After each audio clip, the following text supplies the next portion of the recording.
కూడా వారికి ఉన్న అనుభవాన్ని ఉపయోగించుకొని వాస్తవాలు మాట్లాడితే తప్పకుండా సభ సజావుగా జరుగుతుందని మా అభిప్రాయం అధ్యక్ష. Please please running comment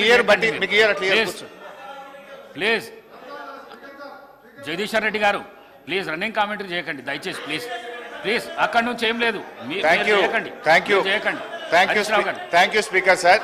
please please అధ్యక్ష ప్లీజ్ ఇస్తాను గౌరవనీయులు ప్లీజ్ అన్న అట్లా ఉన్నది సార్. ఇప్పుడు ఇట్లా మంత్రులు లేవడం సబబు కాదు సార్. కూర్చోండి దయచేసి. ఇప్పుడే ఇస్తాను. ఇట్లా ఉండదు అన్న. ఎలియా మినిస్టర్ గారు చెప్పండి కొద్దిగా. ఇప్పుడే అధ్యక్ష గౌరవనీయులు ఎలియా మినిస్టర్ గారు అన్నట్టు రాహుల్ గాంధీ గారి బాటలో నడుస్తామని చెప్పారు. అదే రాహుల్ గాంధీ గారు పాంచి న్యాయ్ గురించి కూడా చెప్పినారు. ఎమ్మెల్యేలు పార్టీ మారితే వెంటనే డిస్క్వాలిఫై కావాలన్నారు. వాళ్ళతో రాజీనామా చేయించారు. రెండవది అధ్యక్ష, మేము కూడా సబ్జెక్టే మాట్లాడతాం. We will not deviate from the budget. 10 ఏళ్ళు మేము కూడా ప్రభుత్వంలో ఉన్నాం. మా అనుభవాలను ఈ ప్రభుత్వానికి ఈ రాష్ట్రానికి మేలు జరిగే విధంగా వాస్తవాలు మాట్లాడే ప్రయత్నమే చేస్తాం అధ్యక్ష. అయితే ఒక రిక్వెస్ట్ అధ్యక్ష, బడ్జెట్ మొత్తం 4 రోజులు పెట్టినాం. మన పద్దులు కూడా మాట్లాడే అవకాశం తక్కువ ఉంది. అందువల్ల కొంచెం సమయం ఎక్కువ ఇవ్వండి దయచేసి. మేము ఈ రాష్ట్రం కోసం, మరి ఈ రాష్ట్ర ప్రజల భవిష్యత్తు కోసం ఈ ప్రభుత్వానికి కూడా కొన్ని మంచి సూచనలు ఇస్తాం అధ్యక్ష. కొంచెం దయచేసి ఇంటరప్షన్ లేకుండా సమయం ఇవ్వాలని విజ్ఞప్తి. అధ్యక్ష, the more a government blames others, the more it reveals its own failures and inability. ఏ ప్రభుత్వమైనా ఇతరులను ఎక్కువగా నిందిస్తుందో ఆ ప్రభుత్వం తన అసమర్థతను, వైఫల్యాలను బయట పెట్టుకుంటుంది. కాంగ్రెస్ ప్రభుత్వం ప్రవేశపెట్టిన బడ్జెట్ గురించి వ్యాఖ్యానించడానికి ఈ మాటలు సరిగ్గా సరిపోతాయి. బడ్జెట్ ప్రసంగం అంతా బీఆర్ఎస్ను తిట్టిపోయడం కోసం తయారు చేసినట్లుంది. ఒక రాజకీయ కరపత్రం లాగా ఉంది. బడ్జెట్ ప్రసంగానికి ఉండాల్సిన గంభీరత కానీ దార్శనికత కానీ ఏమాత్రం కనబడలేదు అధ్యక్ష. ఫార్ములేషన్ ఆఫ్ పాలసీ కన్నా హ్యూమిలియేషన్ ఆఫ్ అపోజిషన్ మీదనే భట్టి గారు ఎక్కువ దృష్టి పెట్టినట్టుగా కనబడ్డది. అధ్యక్ష, నేను సూటిగా ఒక మాట అడుగుతా ఉన్నా అధ్యక్ష. ఎన్ని రోజులు మా పేరు చెప్పి బతుకుతారు? మీరు చేసిందేందో, చెయ్యబోయేదేందో గది చెప్పుంది. 8 నెలలు గడుస్తున్నాయి అధ్యక్ష. మన రాష్ట్రంలో దిశ లేని పాలన నడుస్తుంది. ఈ రోజు వరకు ఒక్క పాలసీని సమగ్రంగా రూపొందించలేదు, ప్రజలకు వెల్లడించలేదు. ఎంతసేపు ఉత్త రాజకీయ వృధా, కాయగొరుకుడు మాటలు, విజన్ లేదు, విషయం లేదు. ఇప్పటి వరకు సాధించిన ఒక విజయం లేదు. ఆర్థిక మంత్రి గారు స్వీపింగ్ కామెంట్స్ చేయడంలో సిద్ధహస్తులని ఈ బడ్జెట్ నిరూపించింది. ఒకవైపు బీఆర్ఎస్ ప్రభుత్వం గత 10 ఏళ్లలో అన్ని రంగాల్లో పూర్తిగా వైఫల్యం చెందిందని రాశారు. మరొక వైపు ఇదే బడ్జెట్లో రాష్ట్ర తలసరి ఆదాయం 3,47,229 రూపాయలని పేర్కొన్నారు. ఇంత సెల్ఫ్ కాంట్రడిక్షనా అధ్యక్ష? ఇంత కన్ఫ్యూజనా అధ్యక్ష? ఇంత కుట్రనా అని నేను అడుగుతా ఉన్నా. ఎందుకంటే 2014లో మా ప్రభుత్వం అధికారం చేపట్టినప్పుడు తెలంగాణ రాష్ట్రం దేశ తలసరి ఆదాయంలో మనం కంపేర్ చేసినప్పుడు, ఇతర రాష్ట్రాలతో కంపేర్ చేసినప్పుడు మనం 11వ స్థానంలో ఉన్నాం.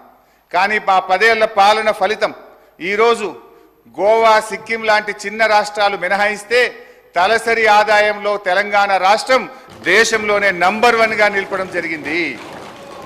అధ్యక్ష, నేను అడుగుతా ఉన్న భట్టి గారిని, తలసరి ఆదాయం ఇంత గొప్పగా పెరిగిందంటే 10 ఏళ్ల మా పాలన ఫలితమా, 8 నెలల మీ పరిపాలనలో పెరిగిందా? దయచేసి చెప్పాలని చెప్పి నేను కోరుతా ఉన్నా. ఒకసారి గుండె మీద చేసుకొని చెప్పండి, ఎవరి పరిపాలనలో ఈరోజు దేశంలో తలసరి ఆదాయంలో ఈ రాష్ట్రం మొదటి స్థానంలో నిలబడ్డది? అధ్యక్ష, 4.5 లక్షలు లేని జిఎస్డిపిని 14.5 లక్షల పైకి తీసుకుపోయింది మా బీఆర్ఎస్ పాలననా, మీ 8 నెలల కాంగ్రెస్ పాలననా అని నేను అడుగుతా ఉన్నాను అధ్యక్ష. 2014లో దేశ జీడిపిలకి తెలంగాణ కాంట్రిబ్యూషన్ 4.1% అయితే ఈ రోజు అది 5% పెరిగిందంటే ఇది 10 ఏళ్ల మా శ్రమ ఫలితమా, 8 నెలల మీ డ్రామా ఫలితమా అని నేను అడుగుతా ఉన్నాను అధ్యక్ష. అధ్యక్ష, 2013-14లో 1,07,00,000 ఉన్న పంటల ఉత్పత్తిని 4 కోట్ల టన్నులకు తీసుకుపోయింది మా పరిపాలన ఫలితమా, మీ 8 నెలల పాలననా అని నేను అడుగుతా ఉన్నాను అధ్యక్ష. మేం వ్యవసాయానికి ఏం చెయ్యకుండానే 4 రెట్లు ఎక్కువ పంట పండిందా? తెలంగాణ రాష్ట్రం వచ్చినాడు కరెంటు పరిస్థితి ఏంది?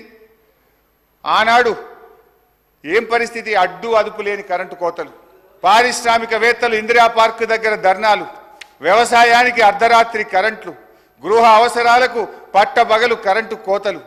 కానీ 6 నెలల్లోనే పరిస్థితి చక్కదిద్ది వ్యవసాయానికి చాలినంత కరెంట్ ఇచ్చాం. 2 ఏళ్ల వ్యవధిలో అన్ని రంగాలకు నాణ్యమైన 24 గంటల కరెంట్ ఇచ్చిన ప్రభుత్వం మా ప్రభుత్వం కాదా అధ్యక్ష? ఇవన్నీ చూస్తుంటే ఈ చెయ్యి పార్టీ వాళ్ళు కూడా చెవులలో పుష్పగుచ్చాలు పెడతారని బట్టి గారి ప్రసంగం విన్నాక అర్థమవుతా ఉంది అధ్యక్ష. అధ్యక్ష, 5 దశాబ్దాల కాంగ్రెస్ పరిపాలనలో తెలంగాణ స్థాపిత విద్యుత్ సామర్థ్యం 7,778 మెగావాట్లు. పురోభివృద్ధి లేదని మీరు చెప్పిన ఒక్క దశాబ్దంలోనే తెలంగాణ స్థాపిత విద్యుత్ సామర్థ్యం 19,483 మెగావాట్లకు పెరిగింది. మీరు చేసిన దానికంటే 3 అంతలు చేశాం. ఈ మధ్య అదనంగా 1,400 మెగావాట్లు ఎన్టీపీసీ నుంచి కూడా వచ్చింది. మీ ఇందిరమ్మ రాజ్యంలో తలసరి విద్యుత్ వినియోగం ఎంతుందో తెలుసా? 1196 యూనిట్లు. అనుకున్నంత అభివృద్ధి సాధించలేదని గౌరవ ఆర్థిక మంత్రి గారు చెప్పిన బీఆర్ఎస్ పాలనలో తలసరి విద్యుత్ వినియోగం 2,349 యూనిట్లకు పెరిగింది అధ్యక్ష. ఇదంతా కాదు బట్టన్న స్పీకర్ గారు, ఇంత పెరిగింది అంత పెరిగిందని సరే లెక్కలు నేను చెప్తా, బుక్కులలో ఉంటుంది. కుల్లా మీరు ఒక్క 10 నిమిషాలు టీ బ్రేక్ ఇవ్వండి. నేను బట్టి గారు పోయి అసెంబ్లీ ముంగట గన్ పార్క్ మీద రోడ్డు మీద నిలబడతాం. రోడ్డు మీద పోయే 10 మందిని బీఆర్ఎస్ పాలనలో కరెంటు మంచిగుందా, కాంగ్రెస్ వచ్చిన 8 నెలల కరెంటు మంచిగుందా అని అడుగుదాం. కుల్లా జనం చెప్తారు కదా అధ్యక్ష.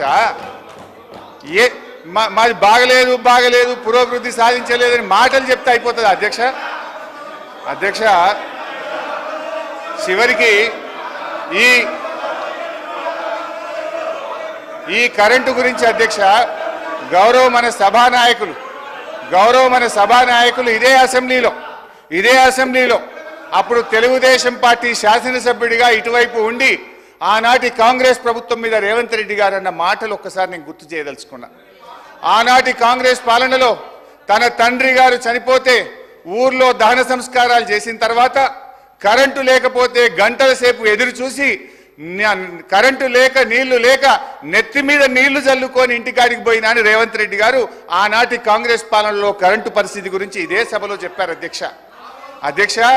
ఇవాళ పరిస్థితి ఏడికి వచ్చిందంటే చివరికి గౌరవ మంత్రులు ముఖ్యమంత్రి గారు ఎక్కడన్నా మీటింగులు పెట్టుకుంటే జనరల్గా పోలీసు వాళ్ళు భద్రత కోసం వెళ్తారు అధ్యక్ష. మీటింగ్లకు పోలీసు వాళ్ళు పోయి భద్రత కోసం వాళ్ళు నిలబడితే అధ్యక్ష ఈరోజు కరెంటోళ్ళు పోయి మాత్రం నిలబడుతున్నారు అధ్యక్ష. పోలీసు వాళ్ళతో పాటు ఏడ మంత్రి గారి మీటింగ్ ఉన్నా ముఖ్యమంత్రి గారి మీటింగ్ ఉన్నా కరెంట్ వాళ్ళు జనరేటర్లు పట్టుకొని మాత్రం ఉంటున్నారు అధ్యక్ష. ఆ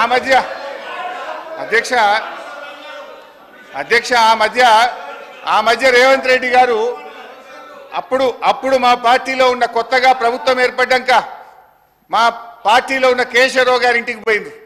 ముఖ్యమంత్రి గారు లోపల పోయిండు, బయట కరెంటు పోయింది. అది పత్రికల్లో ప్రముఖంగా వచ్చింది. సరే అధ్యక్ష,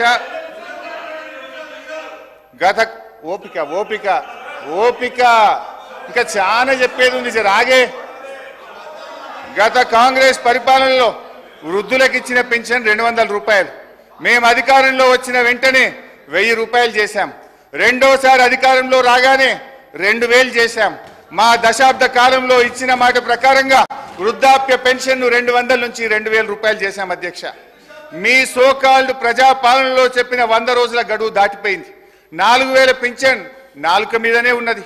ఉన్న 2000 కూడా చక్కగా రాక అవ్వాదాతల పరిస్థితి అధోగతి అయిపోయింది అధ్యక్ష. 2021లో విడుదలైన నీతి ఆయోగ్ నివేదికలో ఏముంది అధ్యక్ష?